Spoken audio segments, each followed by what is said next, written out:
राम जी सुनिए, टेंट से निकाल। अरे सुनो, तो राम जी लाभार्थी है नरेंद्र मोदी के? नरेंद्र मोदी अहंकारी है? नरेंद्र मोदी रावण हो गया है? क्या है नरेंद्र मोदी? उसकी हिम्मत कैसे हुई बोलने की? नरेंद्र मोदी के लाभार्थी योजना के, प्रधानमंत्री आवास योजना के लाभार्थी हैं क्या? राम जी हमारे दिल में रहे। नरेंद्र मोदी से माफी मंगवाएं। करोड़ों करोड़ों राम भक्तों का अपमान है ये, करोड़ों क्षत्रियों का अपमान है। कैसे कह रहे हैं नरेंद्र मोदी? हिम्मत कैसे हुई? भगवान हमारे दिल में बसते। और आज नरेंद्र मोदी अहंकार हो रहा है, अहंकारी बन रहा है। अब अगर नरेंद्र मोदी के अंदर अहंकार हो गया तो मैं आपको बताता रहा, अब नरेंद्र मोदी के अहंकार का नाश शुरू हो गया है। पहले इस यात्रा का नाम सुनो। इसका नाम है भारत जोड़ो न्याय यात्रा, और ये 6700 किलोमीटर की यात्रा है। मणिपुर से सीधे मुंबई तक है।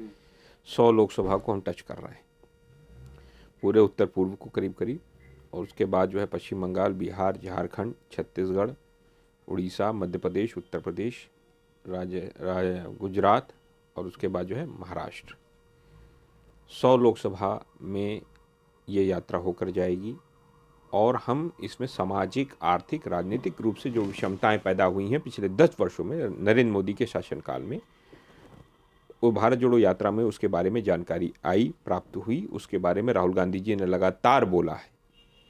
जिस तरीके से अग्निवीर योजना नरेंद्र मोदी लाए, उससे नौजवानों को कितना नुकसान हुआ।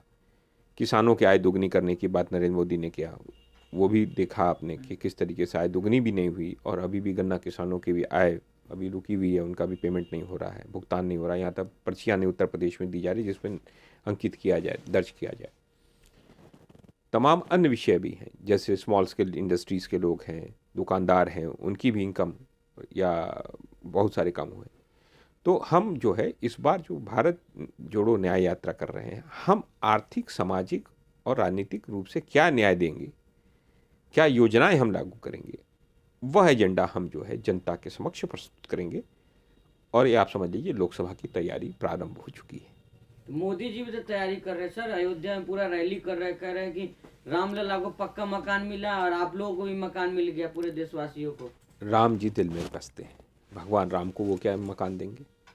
क्या राम जी लाभार्थी है नरेंद्र मोदी के? नरेंद्र मोदी अहंकारी है? नरेंद्र मोदी रावण हो गया है? क्या है नरेंद्र मोदी? उसकी हिम्मत कैसे हुई बोलने की है? राम जी नरेंद्र मोदी के लाभार्थी योजना के, प्रधानमंत्री आवास योजना के लाभार्थी हैं क्या? राम जी हमारे दिल में रहते हैं। कह तो रहे राम जी सुनिए, टेंट से निकाल। अरे सुनो, राम जी क्षत्रिय कुल के राजा रहे, अब मैं क्षत्रिय कुल का राम जी को अगर ऐसा वो कह रहा है नरेंद्र मोदी, तो नरेंद्र मोदी को माफ़ी मांगनी चाहिए। और मैं तमाम साधु संतों से भी आह्वान करूंगा अयोध्या के कि नरेंद्र मोदी से माफ़ी मंगवाएं। करोड़ों करोड़ों राम भक्तों का अपमान है ये, करोड़ों क्षत्रियों का अपमान है। अपमान कर दिया नरेंद्र मोदी ने अपमान किया। कैसे कह दिया? कैसे कह रहे हैं नरेंद्र मोदी? हिम्मत कैसे हुई? भगवान हमारे दिल में बसते। राम तो मर्यादा पुरुषोत्तम थे। सुन तो लीजिए, राम मर्यादा पुरुषोत्तम थे। पिताजी के दिए गए 2 वचनों, राजा दशरथ के 2 वचनों का पालन करते हुए माता कैकेयी ने जब कहा कि राम को वनवास और भरत को राज, तो राम वनवास चले गए। वो राम रहे, मर्यादा पुरुषोत्तम, सबरी के जूठे बेर खाए। और आज नरेंद्र मोदी अहंकार हो रहा है, अहंकारी बन रहा है। और मैं एक चीज बताता रहा, जो भी अहंकारी हुआ है इस देश की, इस भारत की पावन धरती पर, भारतीय संस्कृति के अंदर रावण जैसा अहंकारी राजा का संहार करने का काम अगर किसी ने किया तो राम जी ने किया। तो अब अगर नरेंद्र मोदी के अंदर अहंकार हो गया तो मैं आपको बताता रहा, अब नरेंद्र मोदी के अहंकार का नाश शुरू हो गया है, और उसका अहंकार का नाश होकर रहेगा। सर लोग तो कह रहे हैं कि अब अयोध्या हो गया, मथुरा काशी की बारी है। देखो, ये आरएसएस का एजेंडा, ये सब चलता रहता है। आरएसएस को कोई विकास की बात नहीं करती। कितने विश्वविद्यालय नरेंद्र मोदी ने बनाए, कितने जेएनयू जैसे विश्वविद्यालय बने। हमारे 45 साल में सबसे ज्यादा बेरोजगारी देश के अंदर है। मैं नरेंद्र मोदी से पूछा, नरेंद्र मोदी बताओ कि तुमने कितने विश्वविद्यालय देश के अंदर बनाए, कितने तुमने सरकारी अस्पताल बनाए। आज इस देश के अंदर दलित, पिछड़ा, आदिवासी, महिला, अल्पसंख्यकों को रोजगार नहीं है, उनके बच्चे पढ़ नहीं पा रहे हैं। वजीफा बंद कर दिया। मौलाना आजाद स्कॉलरशिप स्कीम थी, वो बंद हो गया। आज मुझे बताओ कि कहां पर है जितने भी नरेंद्र मोदी वह काम करते हैं, सुनो, यह लोग जब मंडल कमीशन लागू हुआ था देश के अंदर, जब पिछड़ों को आरक्षण मिलता था तो रथ यात्रा लेकर निकले थे। और जब जातिगत जनगणना की बात हुई है, जब मुखर रूप से जातिगत जनगणना की बात हुई है, पिछड़ों को हिस्सेदारी बढ़ाने की बात हो रही है, अति पिछड़ों को हिस्सेदारी देने की बात कर रही है, तो यह जो है ये ऐसी ऐसी बातें करते रहते हैं। इसलिए यह आपको समझ लेना चाहिए कि नरेंद्र मोदी और आरएसएस जो है वह क्या है, वो पिछड़ा विरोधी है। अभी आप लोगों ने देखा राजस्थान के अंदर क्या हुआ। राजस्थान के अंदर एक मंत्री शपथ लेता है, जब ऑफिस अपना आके पदभार संभालता ऑफिस के अंदर, तो गांधी जी की तस्वीर और बाबा साहब अम्बेडकर की तस्वीर को हटा देता है। क्यों करता है? क्योंकि आरएसएस के गुरु गोवरकर अपनी किताब बंच ऑफ थॉट्स में कहते हैं कि मैं दलित, पिछड़ा, आदिवासी, महिला, अल्पसंख्यक का राज स्वीकार नहीं करूंगा, उसकी जगह अंग्रेजों की गुलामी स्वीकार करूंगा। इसलिए क्योंकि बाबा साहब अम्बेडकर भारत के संविधान निर्माता थे, वो दलित थे, इसलिए नरेंद्र मोदी के भजन लाल शर्मा के मंत्री ने वो हटा दिया, भारतीय जनता पार्टी ने तस्वीर हटा दी बाबा साहब अम्बेडकर के, वो दलित थे। इसका अर्थ है कि भारतीय जनता पार्टी भारत के संविधान को, आरएसएस भारत के संविधान को नहीं मानता है, उनका संविधान बंच ऑफ थॉट्स है। ये मोदी जी तो दलित विरोधी नहीं है ना? नरेंद्र मोदी दलित विरोधी हैं, पिछड़ा विरोधी हैं, अल्पसंख्यक विरोधी, आदिवासी विरोधी। क्या बात करते हो? महर्षि वाल्मीकि के नाम से जो एयरपोर्ट बन रहा है, क्यों बनवा रहे हैं? नाम लिखने से क्या हो जाएगा? मैं पूछना चाहता हूं, कितने वाल्मीकियों के जीवन में परिवर्तन आया, मुझे बताओ। कितना रोजगार मिल रहा है, कितने सफाई कर्मियों को निकाल दिया गया, जिन सफाई कर्मियों का पैर धुला था नरेंद्र मोदी ने बनारस में, उनको जॉब से निकाल दिया। पता है तुम्हें? उनको सैलरी नहीं मिलती, जाके पता करो, तुमको जानकारी नहीं तुम लोग। लेकिन सर एक बात बताइए, अभी हाल ही में देखा जाए तो हर बार जो है बस मंदिर मस्जिद की बात हो रही है। दिल्ली में जो है सुनहरी बाग मस्जिद जो आगे है उसको हटाने की बात। अरे भाई नरेंद्र, अरे भाई आरएसएस के पास कोई एजेंडा तो है नहीं, उनके पास देश चला कैसे सकते हैं? मस्जिद अरे सुन तो पहले लो, हाँ। सुन तो लो, कानून पर कैसे पास करते हैं? बिना पढ़े लिखे कानून पास हो जाता है। 3 काले कानून ला दिए बिना किसानों से बात की।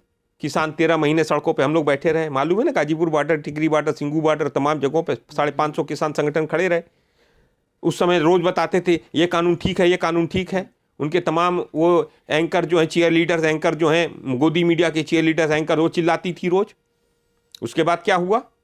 750 किसान शहीद हो गए, 5 किसानों के ऊपर, और एक तुम्हारे जैसे पत्रकार जो गया था उसको, उस पर टेनी मिश्रा के बेटे अजय मिश्रा, मोनू ने क्या नाम है उसका, मोनू मिश्रा जो है, अमित मिश्रा या क्या नाम है उसका, मुझे भूल रहा हूँ उसका नाम, उसने गाड़ी चढ़ा दी, थार जीप चढ़ा दी। हाँ, अजय मिश्रा टेनी के लड़के ना, मोनू मिश्रा ने गाड़ी चढ़ा दी, मर गए। आज भी वह किसानों को जलील करता है, उसको बैठाया हुआ है अपने किसमें, अपने कैबिनेट में। क्या बात कर रहे हो? किसानों का पानी कहा कि दोगुना कर दूंगा, दुगना हुआ है। गन्ना किसानों की पेमेंट नहीं हो रही है, किसानों को भाव नहीं मिल रहा। एमएसपी गारंटी कानून हमारा खा गया, एमएसपी गारंटी नहीं है कहीं। और सुनो, अब एक और नया कानून ला दिया, जितने लोग ड्राइव करते हैं, चाहे आप बाइक से ड्राइव कर रहे हो, चाहे वो गाड़ी से चला रहे हो, चाहे वो ट्रक ड्राइवर हो, चाहे वो कमर्शियल ओला उबर चलाते हो, चाहे वो आप आम महिला, आम पुरुष, आम बच्चा जो वो ड्राइव कर रहा है, उस पर 10 लाख, उस पर एक्सीडेंट होने पर 10 साल की सजा और 10 लाख जुर्माना। ये नरेंद्र मोदी कहाँ से कैसे लाता है भाई? कहाँ से लाता है? पढ़े लिखे नहीं हो क्या सर? लेकिन और जब इन्होंने आंदोलन किया तो ट्रांसपोर्ट एसोसिएशन से बात किया, ड्राइवर से बात नहीं की, और कहता कानून अभी लागू। अरे कानून तो 1 अप्रैल 2024 से लागू होना है। ये धोखा हो रहा है। ड्राइवर एसोसिएशंस मांग कर रही। कल मैं गया था जंतर मंतर पे एज ए नेशनल कोऑर्डिनेटर, मैं गया था वहां पे, कामगार कर्मचारी कांग्रेस के, संगठित क्षेत्र के कामगार कर्मचारी कांग्रेस के नेता होने के नाते मैं गया था वहां पर। मैंने देखा, उन्होंने बोला कि हमारे साथ धोखा हुआ है। कह रहे हैं समझ नहीं पा रहे हैं ड्राइवर ये कानून।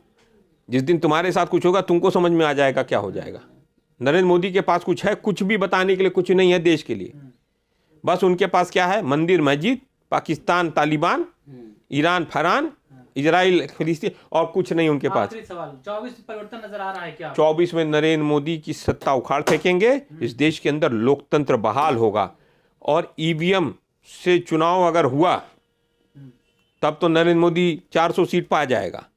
लेकिन अगर हमारी मांग है कि कि ईवीएम के साथ जो वीवीपैट का जो यूनिट है उसमें अगर पर्ची आए, वो पर्ची जनता को दी जाए, वो जनता बॉक्स में डाले और उसकी गणना हो। जब इस तरह चुनाव होगा, नरेंद्र मोदी 150 से 180 सीट से ज़्यादा नहीं जीतेगा, इतना मैं बता दे रहा हूँ। चलिए, थैंक यू।